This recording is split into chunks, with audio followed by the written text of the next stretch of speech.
Teen Speak. Empowering today's youth. The purpose of Teen Speak is to allow teens a safe space to share stories and strategies around challenges and inspire other teens on how to meet their own challenges or make their mark in our world. Some of our guests may have done some inspiring things that may not resonate with everyone's views, be it personal or political. This is not a political podcast, and though we have our own personal views, our guests do not necessarily reflect our views. They are simply here to share a story and experience in hopes it inspires others to be the best version of themselves and make the impact they desire in the world. Welcome everybody to another episode of Teen Speak, Empowering Today's Youth. I am Youth Leadership and Empowerment Coach Antoine Thompson in North Carolina. And I am Youth Empowerment Leadership Coach Keith Senzer, based in New York. New York, North Carolina represented, and today we have another young man from North Carolina. This is a young man I know very well. I've known him for about 7 years, and I've seen him grow from a middle schooler, and he's now a junior at Greystone Day School. And he is a young man that has a lot of promise, a lot of energy, and we're excited to have Drew Bitzer join us. How you doing today, Drew? I'm pretty good. How are you? I'm doing magnificently marvelous, as I always am. You know me. Yes, sir. Well, listen, first thing I want to ask you, Drew, is for you to share with us who you are, where you're from, and what you do. So, as he said, I'm Drew Bitzer. I'm from Salisbury, North Carolina. I'm a junior in high school at Greystone Day School in Meisheimer, North Carolina. I love sports. If it was go out with friends or watch sports, I'm always going to pick watching sports because that's just who I am. And I'd rather just watch a basketball game than go and talk to friends because I just find basketball or any type of sport more fun than that. I play 3 sports: soccer, basketball, and track. I've played basketball all my life, and I just started running track last year. And soccer, I only play soccer because we don't have a football team, and it keeps me in shape for basketball. So that's really all you have to know about me. So that's all we need to know about you. I think I'm a fun guy. I mean, if you ask others, they may say I'm a bit wild at times, but it's just because I'm an energetic person and I have no filter. So whatever pops up here, I'm gonna say it. And if some people don't like it, but if you don't like it, then just don't ignore me. Just ignore me or just tune me out. So that's what I like to defend myself. And if you say something about me, I'm not gonna turn the other cheek. I'm gonna come right back at you. So, but that's really mostly it about me. Well, I'm going to add to that. You are very outspoken, but it's also a sign of confidence, right? Yes, sir. We've had the conversation about confidence versus cockiness. It's great to come across confidently and lets people know that. And your point about somebody says something, you're going to hold your ground, and that's what you have to do. But it's about doing it respectfully, and that's one of the things that you've learned to do really well. Yes, sir. Yes, sir. So I have a question. Just because, we're talking about teens, right, and what goes on. So clearly, your confidence comes through. And I love the fact that clearly you don't care what people think, right? You're willing, you're who you are. And yes, sir. Really important to be authentic and be able to just be who you need to be and not care what people think. It's a really powerful place to come from. But what about, have you ever had scenarios where you're able to use your strength of, not being afraid to speak out to, witnessing something going on with other teens that you felt like this isn't right, like having to stand up for somebody maybe that couldn't defend themselves, or you ever had a situation like that, and what did that feel like and how did you manage it? I think, yeah, I've had multiple times where that's happened, especially during soccer, because last year we were like a senior heavy team and we had a bunch of freshmen, and the seniors wouldn't really pick on the freshmen, but they wouldn't really treat them nicely or fairly, in my opinion. So one time we were walking in the locker room and a freshman asked to use a locker, and there was no one sitting in the locker, and the senior was like, "No, you can't have it because you're a freshman." So then I kind of stepped in. I was like, "Just let him use the locker because he's a part of the team, and we gotta band together and just be in it together." And by the senior not letting the freshman have the locker, it just didn't feel right to me. So I was like, I need to step in and do something about it. And I mean, that happens all the time, and I think sports. But I just try to like be the best leader I can be, and I always kind of lead by example because I try to be outspoken, but sometimes I feel like it's just better to kind of like be quiet and just lead by example in some ways. Yeah, that's a great answer. Sometimes that's the best leaders are those, right? Sometimes the Yes, sir. true power comes from observing leaders that possess that versus taking action. Just doing what you need to do and setting an Yes, sir. example is oftentimes a much more impactful way of leading than telling you what to do or leading Yes, by. sir. And to me, I gravitate towards people who lead by example, and because some seniors on our basketball team, they would tell us what to do, and that just I was like, how about you show me that you can do that first, and then I will follow your lead, because I would rather see you do it first, and beside or versus them asking me to do something, but they can't do it. So I'd rather, I mean, for me to see that you're a leader, I need to see that you can do it, and then you can do it, and then you can and ask us to do it as well. Because if I know you can do it, then I can do it as well. Sure. So that's my big thing. And I'm gonna stick to this leadership thing, Drew, because you gave me a great setup. So Keith, every summer, I think which I told you before, we have a summer league, and I have the high school kids that are actually coaching the younger kids. Now, Drew started with us when he was in the fifth grade, and he is now not only a participant, but now he's a coach. He's coaching and mentoring the next generation of leaders, and he gets the opportunity to coach fourth through ninth graders last year. And so, Drew, I'd love for you to share with us, just based on what you just shared with Keith and myself about the experiences you've had about leadership with your basketball team, what the experience of being a leader in that summer league has done for you, and how has it helped you in your leadership skills? It definitely gave me like the other perspective, because all my life I was the person being told what to do and having to look at other people lead. But to be the leader, it felt really good. I mean, I was able to really break things down, and then I could like call on. I knew I could lean on some of my players, like Isaiah. I knew I could lean on him because he respected me, so I knew I could call on him to be a leader and that he would lead. So it really gave me like a coach's perspective, because I've never had that perspective, but now I see, when I'm watching my teammates try to lead, I'm like, okay, now I have that coach's perspective, and I can, you know, kind of lead. I can help them lead a little bit. I can be my own leader, and it just gave me a really good perspective, I feel like. Yeah, I think the other part, Keith, I'll tell you, he mentioned a young man, Isaiah. I think Isaiah listened to you more than he did me, because Isaiah played for me this year. I think he listened to you better than he listened to me. So you might be a better leader than me.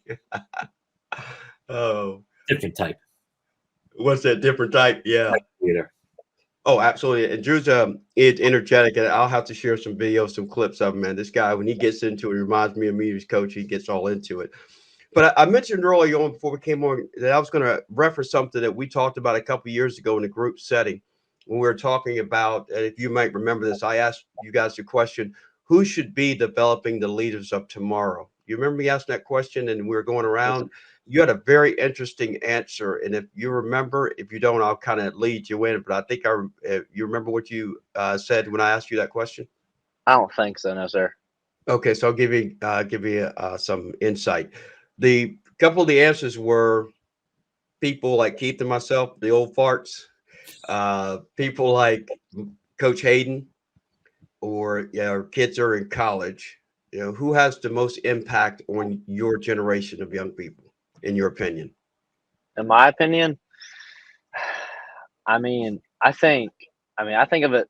I, I'd say it's 50-50, because I feel like we, as the current generation, have a big impact on our current generation. But I also feel like the people who are like maybe 2 years older than us also have a big impact on our generation as well. But I think it's up to us, our generation, to have an impact on our own generation, because we know what we're going through, and like, teachers and parents can say, "Oh, we've been in your same shoes." When like my dad and mom were not, they did not have iPhones and things like that when they were around, because they're kind of older. Um, but like, and they say that, I love them, but they say like, "Oh, we know how it feels." I'm like, "Well, no, you don't, because of you've never been in my shoes. You may have had a something that's happened to like make you feel like you've been in my shoes, but you haven't directly been in my shoes. I feel like with social media and everything like that, it just has changed how we look at things. And I think it's on my generation or like anyone's generation to impact their own generation, I feel like. So I want to ask you a question and a follow-up question to that, all right? Because I think Yes, sir. it's great what you just said. I mean, I I have this I work with teens all the time, right? And the conversation I constantly have with them is I'm always very careful to let them know, like what you just said. Like I didn't have access to all this information. I didn't have the internet. Like like I remember when 9/11, you weren't even born. 9/11 happened, right? My daughter was a year. Like I told the babysitter, don't put the news on, hide the newspapers. I don't want my kids seeing this and being freaked out and scared, right? Like Yes, sir. now, like you can't miss it, right? So my first question is this: is I am a huge proponent of taking this generation, the Gen Z generation, and having doing what I do to teach this generation. How can you be better than my generation, right? How can you learn from what we don't do well and make it better? So I'm going to ask you a question. I'm going to ask you a follow up after. The first Okay. question is: so as a teen, right, having access to all this information and seeing what's going on in the world and seeing what's going on in this country, right? What emotions? How do you feel like when you look at our country? You look at our, and by the way, not this is not political, so we don't have to Yes, sir. talk. Yes, sir. Just generally, when you look at the government, when you look at what goes on in our Congress, when you look at just things that happen and right school shootings or whatever.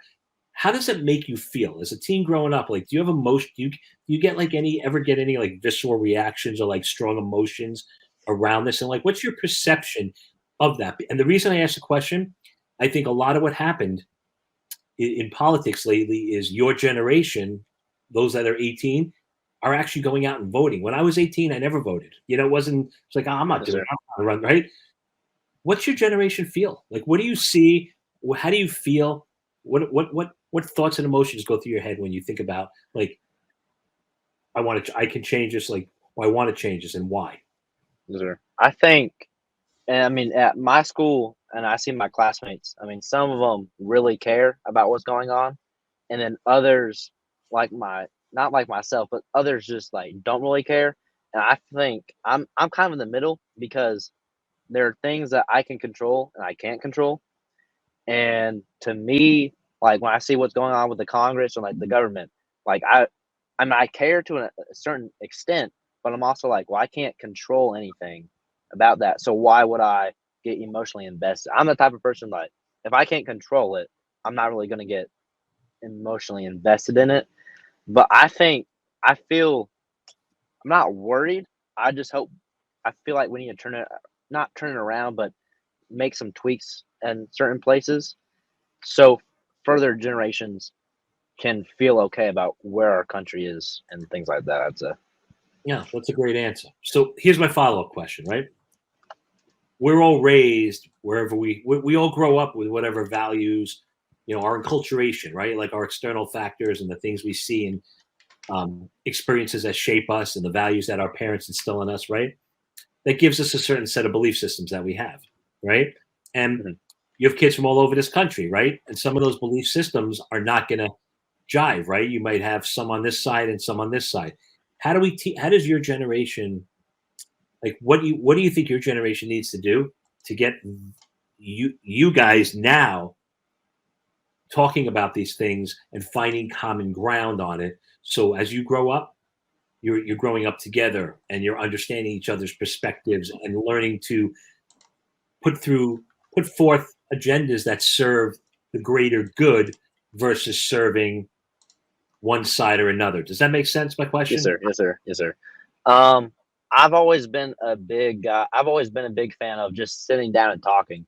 Like I think my generation needs to just sit down, talk about our differences, and like just respect one another because I feel as if we just can sit down, we'll realize we have more in common with each other than we think. Because, I mean, right now, I feel like everyone just kind of like yells at each other or they don't really know each other and like they're picking arguments. But I feel like if we can just sit down and just talk about it. Well, like most of these problems will go away.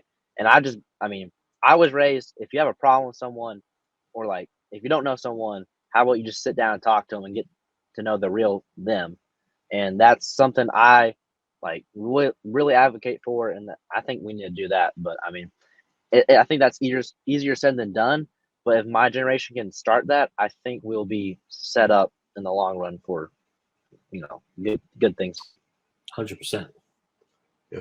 Great answers, man. Yeah. That kind of leads to one of the things you put on your form when you filled out. We're talking about your generation, and you were want to kind of talk about the rising generations, and sensitivity was one of the things that you mentioned there. Can you want to elaborate on what you meant by that? This rising generation being sensitive. I think, I think just the rising generations have always been told yes, and I think and they're not they're not told the truth. Like I like to keep it, like I like to keep it real, and like that, Coach D. Like I like to keep it real, but these younger generations are becoming more sensitive. I feel like, and their parents tell them yes to everything, and when they're told no, they freak out because they never heard that word before. And I think the freshman year at Greystone, they're sensitive because I'll be like doing something, and I'll bump into someone by accident, and then they'll freak out. Like they've never been taught no, they've never been taught, like I was always grown up like you can't always have things that you want. You have to work for them. But I feel like these younger generations, oh mom, I want an Xbox. Okay, you can have it. Like these younger generations don't know what it means to work, I feel like, or they've never been told no before, I feel like. It's a good point. So that yes, sir.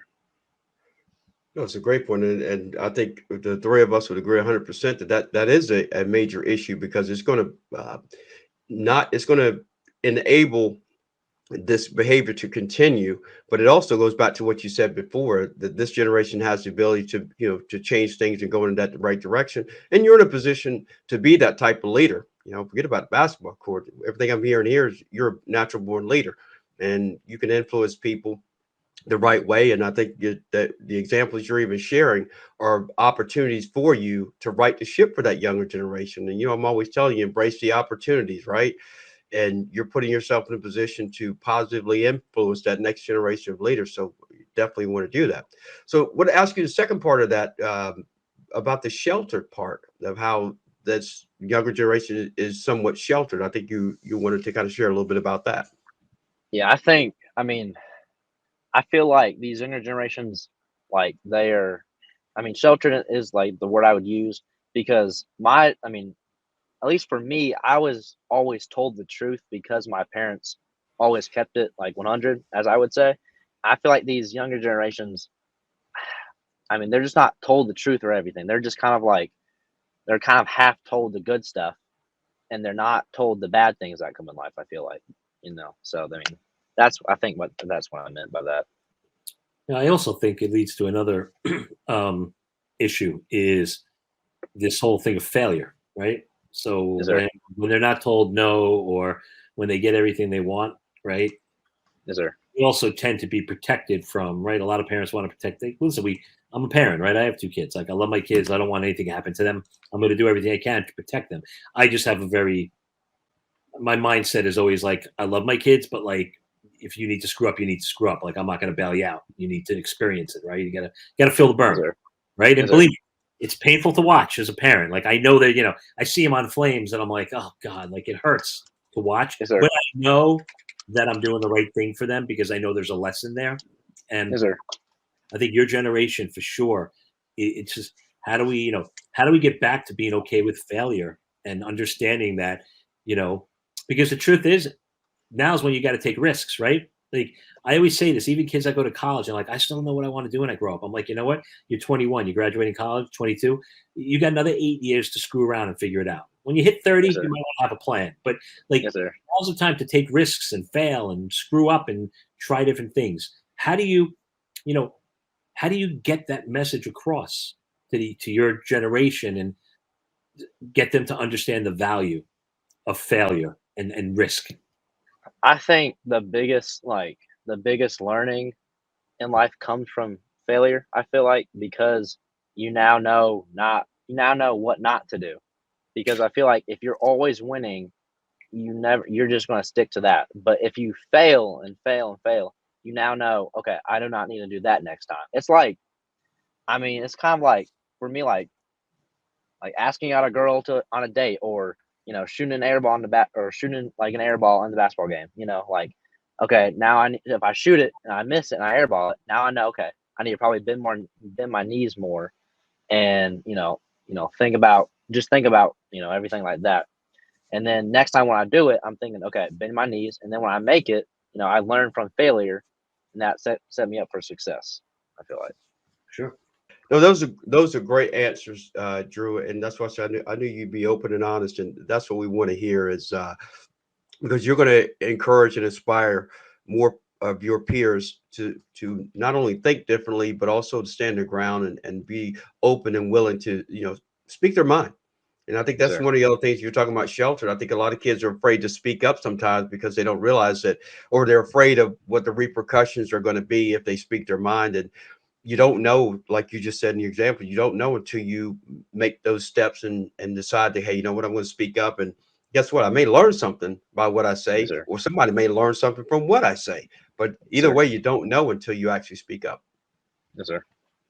Let me ask you a question. So, what, like, joking aside, because we talked about it before, what do you want to do when you grow up? When you're a big boy, what do you want to do? I would love to play a sport in college, and then I would love to work at ESPN or something like that, because I would like have my own talk show, because I feel like I can talk for hours about sports, and I feel like I'd just be good at that. I mean, they may have to censor me a little bit because I just start saying anything, but I mean, sports are my life. I love sports, so anything in sports would be fun to me.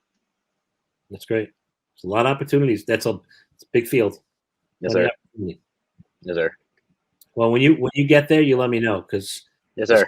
I know a lot. I have a lot of people that I know in that field, so I'll be Yes, happy to sir. make an introduction for you. Thank you. Yes, sir. Yeah. Yeah, and I'll back that up. Hey, Drew, you and I are close, but anything you ever need, you can always call me, right? Yes, sir. Well, Yes, sir. after today, if you can't get a hold of me, you get a hold of Keith, because Yes, sir. Will do. that's how we work. Two peas in a pod, man. I just have a Yes, better sir. tan than he does. Better what? Better tan. Better tan. Yeah. Oh, Yeah. I'm hey, not look that good. that's okay. Hey, well, look, let me tell you, he's not kidding when he says he could be a sportscaster. This guy will come in and be spouting off stats for NBA players that, I mean, you ask him, he knows it. And I'm sitting there going, Oh, by the way, who's your favorite college team? Clemson. Yeah. Clemson for sure. Yeah. I knew that one was coming. So, history. You're a history buff. You like history? Uh Not. I mean, a little bit, I guess. I mean, Okay. yeah. So I mean, you everything listed in that. school. I feel like I. Or go ahead. No, go ahead. I was just gonna say everything I learned in school. I mean, I made this case to my dad. I can either Google it or won't need it in life. That's my kind of my attitude about it at the moment. You can Google it. Yep. Or you just won't need it. I mean, Yeah. either some of that.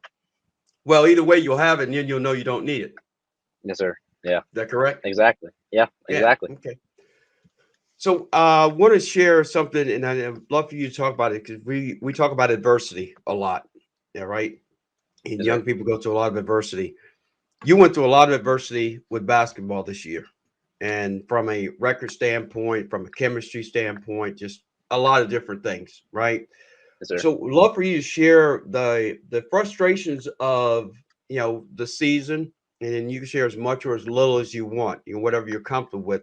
But reason I want you to share this is a great learning tool because you have a great personality, great attitude. But when people hear about kind of what your basketball season was like, they'll be like, "Dude, how can you be like that with that kind of season?" But I'd love for you to share that.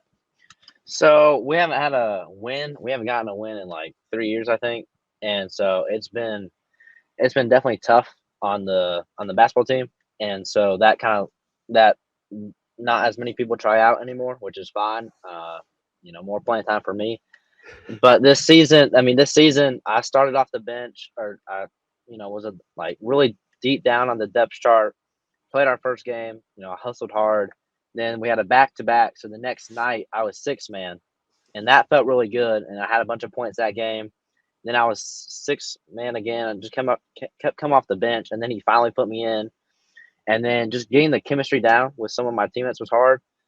And then, I tore my rotator cuff a few years ago, and it never really properly healed. And I'm not that big of a guy, so I kept falling on it. Having to battle through that while not winning was tough because it's like we're not winning and I'm hurt. Why am I doing this? And I was like, well, I'm not a quitter, so how about I just keep going until I can't. And then we got to a game on a Friday night at home against South Stanley, and they blew us out. It was like 70-17, and our coach was not happy with us at all. At halftime, he let us hear it, and I'll go ahead and tell y'all what he did. During the second half, he just pouted on the sideline, like, face like this, crying, upset, and we had no coach for the rest of the game. And so I'm a big guy. Is you never give up. Like, I don't care if you're down a million. I'm gonna keep trying. And that really hurt me because I love playing the game, and I didn't want people to think Greystone was just a bunch of quitters, because we're not. We're trying our hardest to win. It's just our coach is pounding on the sideline, and that's not a good representation of the team or guys on the team. And so then I went to the doctor for my shoulder, had to sit out 6 games, came back, played the last 2 games. We never won, but it was just the adversity, I guess, was just trying to finding a way to keep going, because when you're not winning, I feel like it's hard to keep going.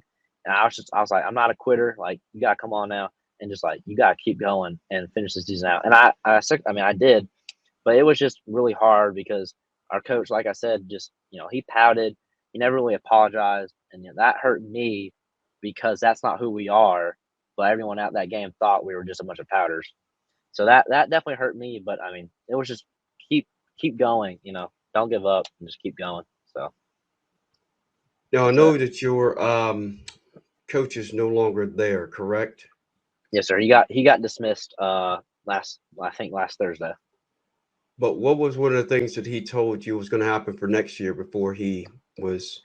He told me I was going to be a captain, and I was really excited for that.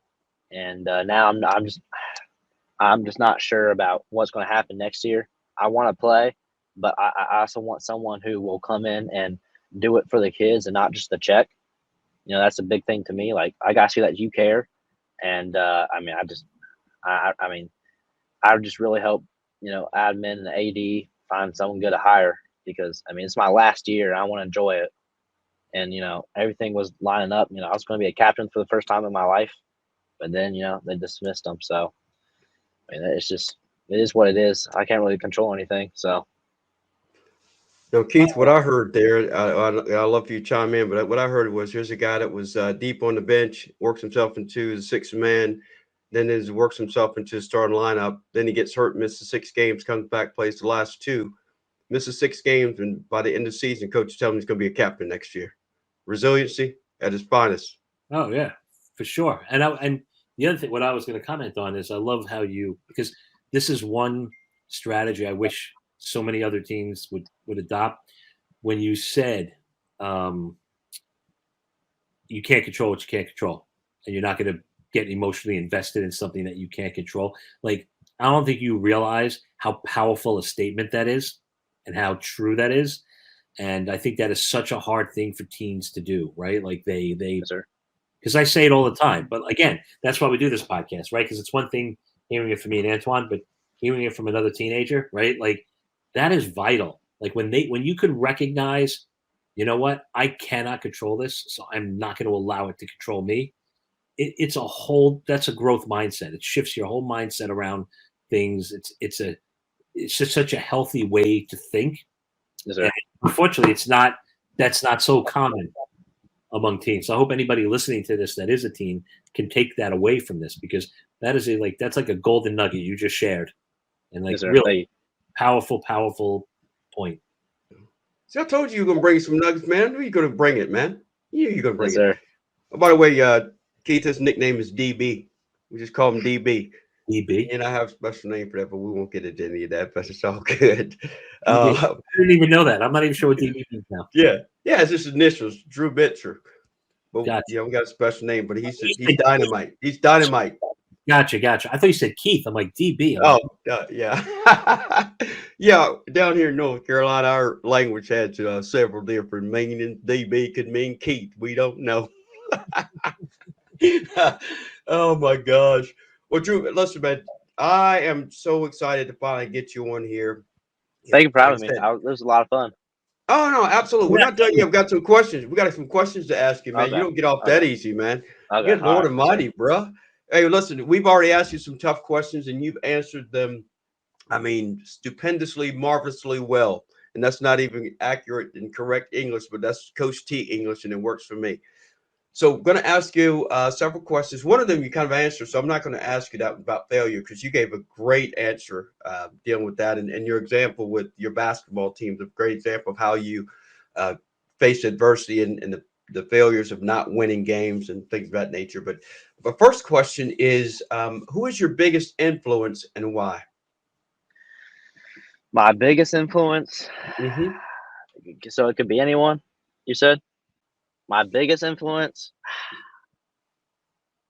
There's a lot of people. I mean, you influenced me a lot because I know, like, when I called you after that night when he was pouting, you told me, what I could do, and I really took that to heart because I was like, okay, like I know he's a coach, so he knows, how that feeling is, and he really helped me because I texted the group chat. I was like, hey guys, we just got to band together and not let the actions of the coach derail us from the goal or from the goal of the season to win a game. And I'd say that, yeah. Well, I appreciate that, but you're. I know your parents, man. I knew your parents got to be an influence in your life, man. Oh I yeah, appreciate yes that, sir. but yeah, that's a small influence, man. It's got to be a bigger influence in your life than that. So your parents are great people. So you got to put your parents up there. Oh yes sir. I mean, my dad's always been, he's a tougher guy because I gravitate towards him because he he never played sports, but he has really good advice, and my mom does too. My mom's a lawyer, so like I she taught me how to fight for myself, and my dad taught me how to be tough. So I mean, they just really helped me become the person I am today. they did a good Cool. job. So Yep, thank did a you. great job. They're still doing a good job. Got another year to go before you get out of that house, man. Yes sir. Oh, by the way, are you going to Clemson? You want to go to Clemson, right? Yes sir. But I would like to run track somewhere. So I've been in touch with some coaches at like Roanoke, Virginia. I've been in touch with him, and if I can keep running well this year, I think they may offer me. So that would be awesome. Hey, did you know that when I was assistant coach at Randolph College, the head coach at Roanoke was the head coach at Randolph when I was there, Clay Nunley. Really? Yeah, That's pretty yeah, cool. he's a basketball coach there at Roanoke. Yeah, he sure is. So next question is, what is your biggest strength, and how would you use it as a superpower? Probably, I'm really fast, so probably that because then I could run places and beat everyone places. And yeah, just kind of like the Flash, I guess. White lightning. So basically, Yes, I saw that post on TikTok. White lightning. What does that say? How did you start that? If you need what? it was like if you need a fast white boy, you know who to call. White lightning. White lightning. Yeah. I love it. I love it. So my last question. Yeah, go ahead, Keith. I said, "There's your superhero. We'll just call him White Lightning." Just white lightning. Yes, sir. DB, white lightning, man. I love it. I DB, love it. sir. So, what kind of impact do you want to make on the world? I want to obviously make a positive impact. I want people to look at me and like look at everything I've done, and no matter how hard, people's situation is, just like keep going because that's my thing is like I gotta keep going. I can't let one thing ruin my day. You can sit there and think about, oh, someone just said something mean to me for like 5 minutes, but after that 5 minutes is up, forget about it and move on. Just keep going and not letting others affect who you are because if I let people if I if I care what people think about me, I don't think I would be the guy I am today, and I haven't. So that's how I just I'm no filter, and that's always how I've always been. And if I let people affect me, then I wouldn't be here today. But I mean, I'm here, so probably just keep going, I guess. Yeah, you're tough, dude. There's no doubt about that. I know some couple things you've gone through and you bounced back, and really proud of you. And I think you've shared some great advice for your peers and other young people to take away and apply to their lives. You know, not being sheltered, speaking up, taking responsibility, and all those good things. Keith, Yes, you want sir. to final thoughts from you? Yeah, I think you shared a lot of good information. I think Thank you. listen, this is all about empowering, right, the next generation. So I think those leadership skills that you possess, like just who you are, this authentic person who you are, which is great. Like just make sure you stay that course, right? Don't let Yes, sir. anything knock you off of it. And because the truth is, you might not realize it, but you being who you are definitely impacting your peers. They might not say anything to you, they may not comment, but you should just know you definitely are. You are impacting Yes, sir. people. Thank you. Continue, Thank you. Yes, sir. yeah, continue to just be who you are and be authentic, and lead the way you're leading, because it's important, and it's gonna Yes, it's sir. gonna it's gonna help change. It's gonna impact other teams in a positive Yes, way. sir. Yes, sir. Thank you. Yeah, listen, thank you for joining us. Thank you so much for having me. Yeah, thank you for being here. Thank you for everybody that's listening. And as always, just remember, the only limitations you have are the ones you place on yourself. And just be you, because everybody else is already taken. Yes, sir. Till next episode, we'll see you. Take care. Are you looking for an experienced youth empowerment and leadership coach to help your teenager find their true north? Look no further. Let Coach Keith and Coach T show you how, through education, support, and inspiration. Visit their websites, shiftyourpower.com and coachtscorner.com, respectively, to learn more about the services they offer and to book a session today.